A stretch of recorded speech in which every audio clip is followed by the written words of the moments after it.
श्री कृष्णा। आज हम देखेंगे आपके निर्देशांक ज्यामिति के कुछ इंपॉर्टेंट प्रश्न। ठीक है, निर्देशांक ज्यामिति बहुत ही सरल प्रश्नावली है और इसमें से आपके 6 नंबर के क्वेश्चन आएंगे। कितने? 6 नंबर के। देखो, अगर आपको अच्छे से पास होना है स्मार्ट तरीके से तो आपको क्या करना है। देखो, एक प्रश्नावली है सांख्यिकी, ये आपके 15 नंबर की प्रश्नावली है। ठीक है, दूसरी है त्रिकोणमिति, ये आपके 12 नंबर की प्रश्नावली है। ये थोड़ी हार्ड पड़ती है लेकिन आराम से हो सकता है। ठीक है, इतना ज़्यादा भी नहीं है। इसमें जो लास्ट वाली प्रश्नावली है सरल समीकरणों वाली, वो थोड़ी हार्ड पड़ती है, बाकी इजी है। ठीक है, एक आपकी 11वीं प्रश्नावली है रचनाएं, ये आपकी 11 नंबर की प्रश्नावली है। ठीक है, और 2 चरों वाले रैखिक समीकरण,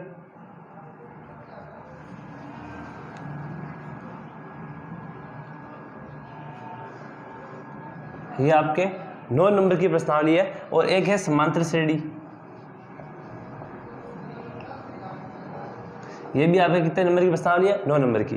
देख लो आप, अगर इन प्रश्नावलियों को भी अच्छे से करके चले गए ना तो आप आराम से फर्स्ट डिवीजन में पास हो सकते हो गणित में। ठीक है, सांख्यिकी के अंदर क्या है? माध्य, माध्यक और बहुलक। माध्य, माध्यक और बहुलक यही है, इसके अलावा कुछ नहीं है। ठीक है, माध्य वो समांतर माध्य, कल्पित माध्य, 2 सूत्र याद रखने हैं और माध्यक का सूत्र आपको याद ही है वैसे ही, और बहुलक, इनके सूत्र याद करने। ठीक है, सूत्र में से भी प्रश्न आएंगे, पूरे सूत्र का प्रश्न। माध्य, माध्यक और बहुलक के सूत्र याद करने और इसको निकालते कैसे वो याद करने, वो सारणी बनाना आना चाहिए बस। ठीक है, ये 15 नंबर। त्रिकोणमिति 12 नंबर, उसमें से अगर वो सरल समीकरण वाला 4 नंबर वाला क्वेश्चन छोड़ भी दो तो भी 8 नंबर के क्वेश्चन आएंगे, वो भी 1 नंबर के और 2 नंबर वाले। ठीक है, वो इसी में से आएंगे, त्रिकोणमिति सारणी जो हमने पढ़ी है उसी में से क्वेश्चन आएंगे। ठीक है, और रचनाएं, ये तो हमने बहुत अच्छे तरीके से पढ़ा है रचनाओं को। ठीक है, इसके अंदर एक बड़ा क्वेश्चन आएगा, बड़ा प्रश्न आएगा रचनाओं में से, और मैंने यूट्यूब पे भी पढ़ा रखा है जो इंपॉर्टेंट प्रश्न थे, अच्छे से देख लेना इसको। और 2 चरों वाले रैखिक समीकरण का वीडियो मैंने डाल ही दिया और समांतर श्रेणी का वीडियो भी हमने पहले डाल रखा है। सिर्फ अगर इन प्रश्नावलियों को भी आप करके जाते हो तो आप और उससे आगे निकल जाओगे। ठीक है, और अगर 80 में से 80 लेके आना है तो सभी को पढ़ना पड़ेगा, और स्मार्ट तरीके से पढ़ाई करनी है तो इनको अच्छे से पढ़ के जाओ, उनको थोड़ा थोड़ा देख लो।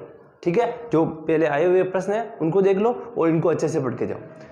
देखो, अभी हम बात कर रहे हैं निर्देशांक ज्यामिति की। निर्देशांक ज्यामिति में से 6 नंबर के प्रश्न आएंगे। ठीक है, पहले 6 नंबर का एक ही प्रश्न आता था, अब टुकड़े टुकड़े में आएंगे। देखो, पहला प्रश्न है आपका निर्देशांक ज्यामिति का कि बिंदु -3, 5 कौन से चतुर्थांश में? 8वीं क्लास से पढ़ते आ रहे हम ये कौन से चतुर्थांश में।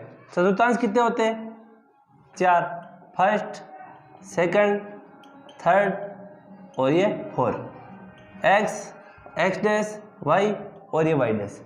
यहाँ प्लस का x है और ये प्लस का y, ये माइनस का x है और ये माइनस का y। ठीक है, अब देखो, माइनस के 3 और प्लस के 5, संसार के किसी भी कोने में चले जाओ, जो पहला जो निर्देशांक होगा वो किसका होगा? हमेशा x का, और दूसरा किसका होगा?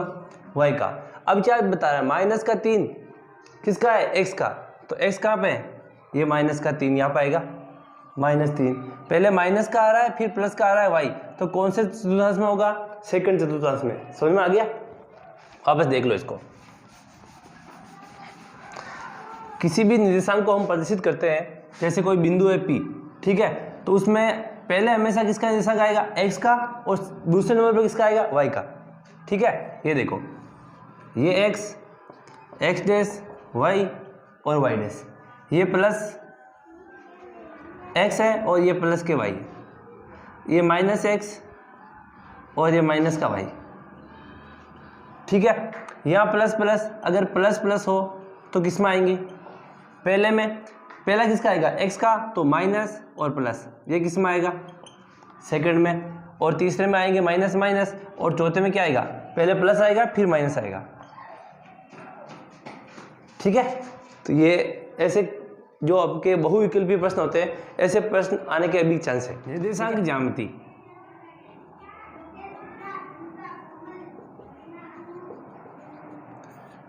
इनमें से नॉर्मल रूप से आपसे ये क्वेश्चन पूछेगा कि दो बिंदु के मध्य की दूरी ज्ञात कीजिए, तो आपको दूरी सूत्र याद होना चाहिए। जैसे ये कोई बिंदु है P, इसके निर्देशांक है x1 y1, और ये बिंदु है Q, इसके निर्देशांक कितने हैं x2 और y2। तो इनके मध्य की हमें दूरी याद करनी है, ठीक है। तो दूरी सूत्र क्या होता है, PQ equal to under root x2 minus x1 का whole square plus y2 minus y1 का होल स्क्वायर। आपको ये याद रखना है, ठीक है। ऑब्जेक्टिव में भी पूछ सकता है ये।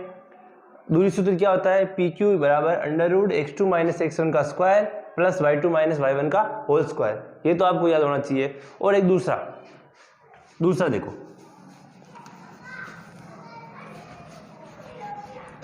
दूसरा है मध्य बिंदु के निर्देशांक याद करने का सूत्र।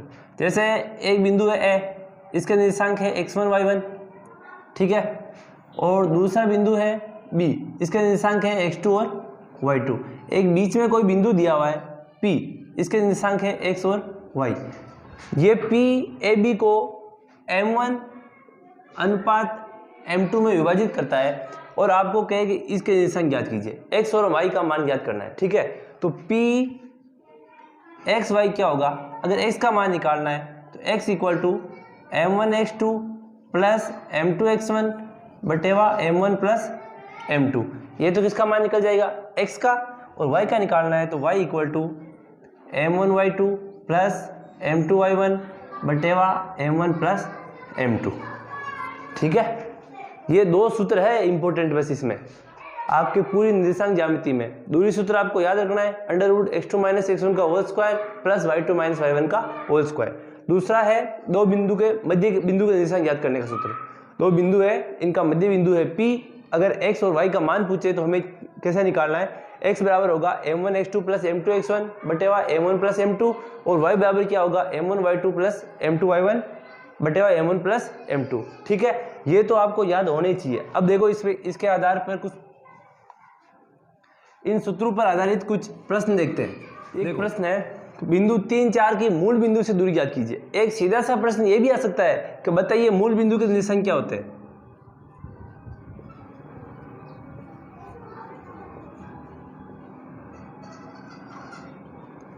मूल बिंदु के निर्देशांक होते हैं, उसे हम ओ से डिनोट करते हैं, ओरिजिन 0 0, ठीक है। मूल बिंदु के निर्देशांक 0 0 होंगे और हमें ज्ञात करना है बिंदु 3 4। एक बिंदु दे रखा है, माना इसको P मान लेते हैं, इसके निर्देशांक कितने हैं 3 4, ठीक है। इसकी मूल बिंदु से दूरी ज्ञात करनी है। मूल बिंदु क्या है, O के निर्देशांक कितने हैं 0 0, मतलब इनके मध्य की दूरी ज्ञात करनी है, ठीक है, सीधा सीधा। अब देखो इसमें x1 का मान कितना है 0 और y1 का मान कितना है 0, x2 का मान कितना है 3, ये 3, और y2 का मान कितना है 4, ये 4 रख दिया। दो बिंदु के मध्य दूरी याद करने का सूत्र क्या लिखा हमने, OP equal to under root x2 minus x1 का whole square plus y2 minus y1 का whole square. x2 minus x1, x2 की वैल्यू कितनी है 3, ये अंडर रूट 3 माइनस 0 का whole square plus y2 minus y1, y2 की value कितनी है 4, ये 4 माइनस 0 का होल स्क्वायर, ठीक है। कितना हो जाएगा, 3 में से 0 गया तो 3, और 3 का स्क्वायर कितना हो जाएगा 9, प्लस 4 में से 0 गया तो 4, 4 का स्क्वायर कितना हो जाएगा 16, 16 और 9 कितने हो गए 25, और 25 का रूट कितना होता है 5। तो आपके OP की दूरी कितनी आई 5, ठीक है। सिंपल से ऐसे क्वेश्चन आ सकते हैं आपके बहुविकल्पीय प्रश्न, ठीक है, या एक एक नंबर वाले प्रश्न आएंगे उसमें से आ सकते हैं। देखो अगला जो इंपॉर्टेंट प्रश्न है आपका, x अक्ष पर वे बिंदु ज्ञात कीजिए जो 2 - 5 और -2 9 से समदूरस्थ है, ठीक है। x अक्ष पर याद करना है एक बिंदु, ठीक है। x अक्ष के ऊपर अगर कोई बिंदु है मतलब उसका y निर्देशांक कितना होगा 0, ठीक है। मतलब एक बिंदु मान लिया हमने, जैसे बिंदु है P, ठीक है, वो x अक्ष के ऊपर स्थित है, ऐसे ये x अक्ष इसके ऊपर स्थित है। x अक्ष के ऊपर कब स्थित होगा, जब उसका y निर्देशांक कितना होगा 0, ठीक है। ये हमने मान लिया x और ये 0, ठीक है, ये P बिंदु मान लिया हमने। अगर x अक्ष की बात करें तो उसका y निर्देशांक 0 होगा, और अगर y अक्ष की बात करें तो उसका x निर्देशांक कितना होगा 0, ठीक है। अब दो बिंदु दिया हुआ है, a बिंदु का मान है 2 और -5, और बी बिंदु का है -2 और 9। ठीक है, ये कह रहा भी ये दोनों समान दूरी पर स्थित है, मतलब P से A की दूरी और P से B की दूरी क्या है, बराबर। आपको कुछ नहीं करना है, आपको निकालना एक तो P है और एक निकालना है PB, दोनों को बराबर रखना है और वहां से किसका मान निकालना है, x का मान निकालना है। हमने ऑफलाइन क्लासेज में ऐसे बहुत सारे क्वेश्चन किए थे, लेकिन उस टाइम दिमाग ठिकाने था ही नहीं। ठीक है, उस टाइम अगर अच्छे से पढ़ लेते तो अभी ये नौबत नहीं आती कि हमें ये पढ़ना रही, ये पढ़ना, कुछ समझ में नहीं आ रहा। देखो इसको P का मान निकालते हैं, तो सूत्र क्या है आपके पास, √x2 - x1 का whole square plus y2 - y1 का होल स्क्वायर, ये P है। ठीक है, डायरेक्ट रखो, देखे P और ये A, तो x2 का मान कितना है 2, y2 का मान -5, x1 का मान कितना है x और y1 का मान कितना है 0। तो सबसे पहले x2 - x1, तो 2 - x का होल स्क्वायर, ये 2 - x का whole square plus y2 - y1, तो y2 की वैल्यू कितनी है -5, ये 0, -5 - 0 का होल स्क्वायर। ये कौन सा फॉर्मूला बन गया, a - b का होल स्क्वायर क्या होता है, a² - 2ab + b²। देखो सबसे पहले a² 4 -2ab, a की जगह 2, 2 × 2 कितने हो जाएंगे 4, और b की जगह x, तो 4x और प्लस का b² तो x² प्लस -5 में से 0 गया तो -5 का स्क्वायर कितना हो जाएगा 25। ठीक है, रखो देखे 25 और 4 कितने हो गए 29, x² माइनस का 4x और प्लस के कितने हैं 29। ये होगी आपकी समीकरण नंबर 1। इसी प्रकार आपको क्या निकालना है, PB निकालो। देखे सूत्र वही x2 - x1 का whole square plus y2 - y1 का होल स्क्वायर। ठीक है, रखो इसमें मान देके x2 की वैल्यू कितनी है -2 और x1 की वैल्यू x, तो -2 - x का होल स्क्वायर प्लस 9 - 0 का होल स्क्वायर। देखो यहाँ कौन सी फॉर्म बन रही है, a - b का होल स्क्वायर। ठीक है, अगर इसमें से कॉमन ले ले माइनस, क्योंकि बाहर स्क्वायर लग रहा है तो माइनस का वैसे ही प्लस हो जाएगा, ये माइनस कॉमन लिया हमने, तो यहाँ कितना बचा 2 + x का और इसके बाद होल स्क्वायर प्लस 9 में से 0 गया तो 9 का स्क्वायर कितना होता है 81। अब देखो इसको, ये बन गया आपके a + b का होल स्क्वायर और माइनस का स्क्वायर वैसे ही क्या हो जाएगा प्लस। अब इसको a + b के होल स्क्वायर से खोलो, सबसे पहले a² 4 प्लस 2ab 4x और प्लस b² तो ये x² और प्लस के कितने हो गए 81 और 4 कितने हो गए x² प्लस के 4x और प्लस के 85। ये होगी आपकी समीकरण नंबर 2। ये कह रहा अभी समदूरस्थ है तो दोनों को समान कर लो, PA बराबर PB।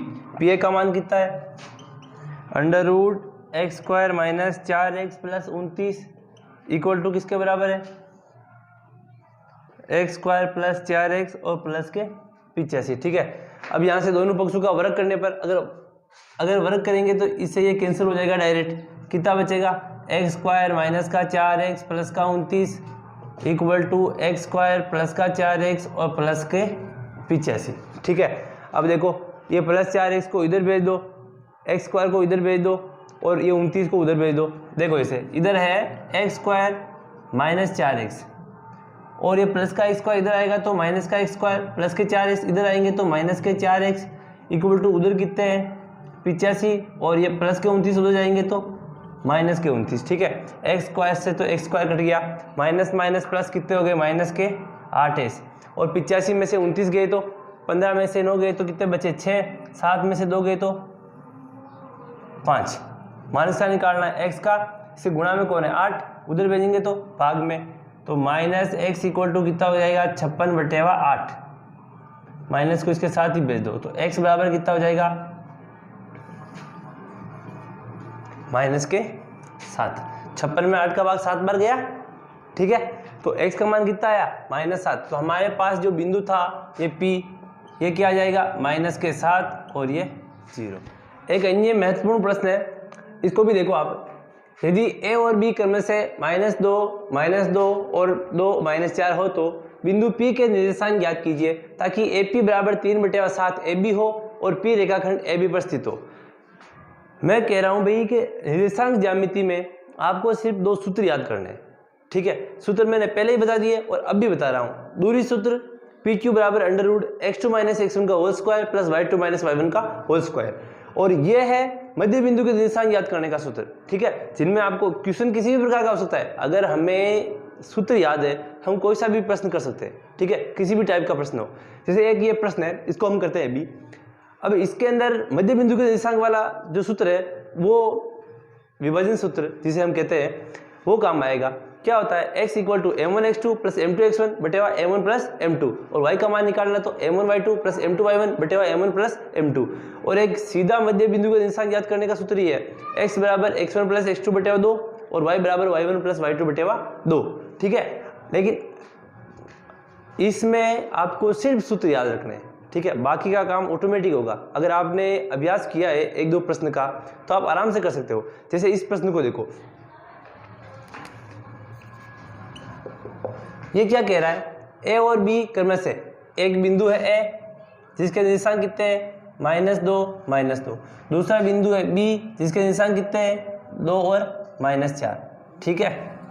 ये इसके मध्य बिंदु है एक पी, बिल्कुल मध्य में नहीं है, मतलब इस रेखा का ऊपर स्थित है, यहाँ पर भी हो सकता है, यहाँ पर भी हो सकता है, हम ले लेते हैं यहाँ, ये पी बिंदु। इसके निर्देशांक हैं x और y जिसके मान हमें ज्ञात करने हैं, ठीक है।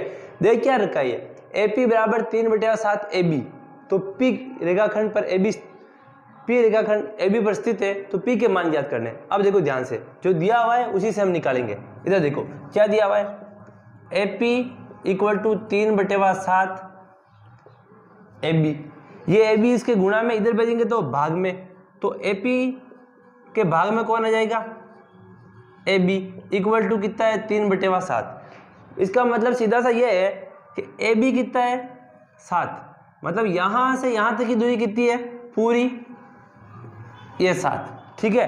और AP कितना है 3, ऐसे लगा के P तक कितना है 3। अगर ये पूरी 7 है, AP 3 है, तो ये कितनी हो जाएगी, ऑब्वियसली 4 हो जाएगी, ये 4, ठीक है। समझ में आया ये वाला, तो इसको साइड में रख देते हैं। अब देखो मतलब m1 का मान कितना है 3, m2 का मान कितना है 4, ठीक है। और a का मान, x1 का मान दे रखा है -2 और x2 का मान दे रखा है 2, y1 का मान दे रखा है -2 और y2 का मान कितना दे रखा है -4। आपको सिर्फ फॉर्मूले याद होने चाहिए, बाकी सब दिया हुआ है इसमें, ठीक है। फॉर्मूला क्या होता है देखो, जैसे x बराबर क्या होता है m1x2 + m2x1 बटेवा m1 + m2, ठीक है। तो x बराबर m1 का मान कितना है देखो यहाँ पे 3, ये 3 इंटू x2 का मान कितना है 2, ये 2 प्लस m2 का मान 4 और x1 का मान -2, ये -2 बटेवा m1 + m2, तो 3 + 4, ठीक है। 3 को 2 से गुणा किया तो 6 प्लस माइनस 4 को 2 से गुणा किया तो 8 बटेवा 4 और 3 कितने हो गए 7, 6 में से 8 गए तो -2/7। ये किसका मान आ गया आपके पास, x का मान आ गया। इसी प्रकार y का निकालो, y बराबर क्या है m1y2 + m2y1 बटेवा m1 + m2, ठीक है। तो m1 की वैल्यू तो ये यहाँ से उठा के वहाँ मान रखना है आपको। m1 का मान कितना है 3 और y2 का मान कितना है -4 और m2 का मान कितना है 4 इंटू y1 का मान -2 बटेवा m1 + m2, तो 3 + 4, 4 दिया 12, ये -12 और ये -8 बटेवा कितने हो गए 7, 12 और 8 कितने हो गए -20/7। ये किसका मान आया हमारे पास, y का मान, ठीक है। इस प्रश्न को अच्छे से देखना और इसी प्रकार के कुछ प्रश्न और लिख रहा हूं मैं, उसको घर पे प्रैक्टिस करना, उनमें से कोई सा भी क्वेश्चन आ सकता है आपके। ये कुछ महत्वपूर्ण प्रश्न हैं जिनको आपको घर पे प्रैक्टिस करनी है इनकी, ठीक है। हो सकता है इन्हीं में से कोई क्वेश्चन उठ के आ जाए आपके एग्जाम में, ठीक है। लेकिन मैंने पहले ही कहा था आपको वो सूत्र याद रखना है, दूरी सूत्र और मध्य बिंदु के निर्देशांक याद करने के सूत्र, ठीक है। देखो जैसे पहला क्वेश्चन, दर्शाइए कि बिंदु 1 7 4 2 -1 और -4 4 एक वर्ग के शीर्ष है, ठीक है। आपको पता है वर्ग कैसा होता है, ऐसे ही होता है, जिसकी चारों भुजाएं क्या होती है समान होती है। आपको कुछ नहीं करना है, 1 2 3 4 दे रखा है, चारों का मान लिख दो, ठीक है। चारों का मान लिख दिया और फिर इनके मध्य की दूरियां याद कर लो। अगर दूरियां बराबर आती है तो ये एक वर्ग के शीर्ष है, दूरियां बराबर नहीं आती तो वर्ग के शीर्ष नहीं है। ठीक है, अरे भाई वही सूत्र लगाना है, under root x2 minus x1 का whole square plus y2 minus y1 का होल स्क्वायर, ये वाला सूत्र लगाना है इस प्रश्न में। ठीक है, करना इसको। दूसरा क्वेश्चन देखो, देखे दूसरा प्रश्न है, दर्शाइए कि बिंदु 1, 5, 2, 3 और -2, -11 एक समद्विबाहु त्रिभुज। समद्विबाहु त्रिभुज कैसा होता है? समद्विबाहु त्रिभुज ऐसा होता है, ठीक है, जिसकी कोई दो भुजाएं क्या होती है आपस में बराबर। तीन बिंदु दिए हुए, तीनों बिंदु को तीनों पॉइंट पे लिख दो। ठीक है, एक यहाँ पे, दूसरा यहाँ पे और तीसरा यहाँ पे। फिर इनके मध्य की दूरी निकालो। दूरी सूत्र आपको पता है, under root x2 minus x1 का whole square plus y2 minus y1 का होल स्क्वायर। तीनों के मध्य दूरी निकालेंगे और दो मान बराबर आ गए तो ये समद्विबाहु त्रिभुज के शीर्ष है, और बराबर नहीं आए तो नहीं है। ठीक है, करना है इसको। और तीसरा देखो, y का वह मान ज्ञात कीजिए जिसके लिए बिंदु P 2-3 और Q 10y के बीच की दूरी 10 मात्रक। मतलब हमें सूत्र लगाना ये वाला, PQ equal to under root x2 minus x1 का whole square plus y2 minus y1 का होल स्क्वायर। इसमें इनके मध्य की दूरी दे रखी है, मतलब PQ का मान तो दे रखा है 10। ठीक है, और हमें इसका y का मान निकालना है। ठीक है, ये हो जाएगा इसके अंदर x1 y1 और x2 y2, मतलब y2 का मान हमें ज्ञात करना है। ठीक है, इस सूत्र में मान रखेंगे, ऑटोमेटिक आपके पास आंसर आएंगे, कोशिश करना। और ये चौथा क्वेश्चन है लास्ट वाला, इसको देखो। देखे, यदि O 0, 1 बिंदु P 5 और -3 Q x और 6 से समदूरस्थ है तो x का मान ज्ञात कीजिए। ऐसा क्वेश्चन हमने पहले किया था। ठीक है, कुछ नहीं निकालना है, OP निकालना है बराबर किसके, OQ के। दोनों का मान निकाल के दोनों को बराबर कर दो, आपके पास x का मान आ जाएगा। ठीक है, प्रयास करते रहना और वो सूत्र याद करना। और नए वीडियो जो आपने कहा था त्रिकोणमिति के बारे में, बहुत ही जल्द लेके आएंगे। ठीक है, धन्यवाद।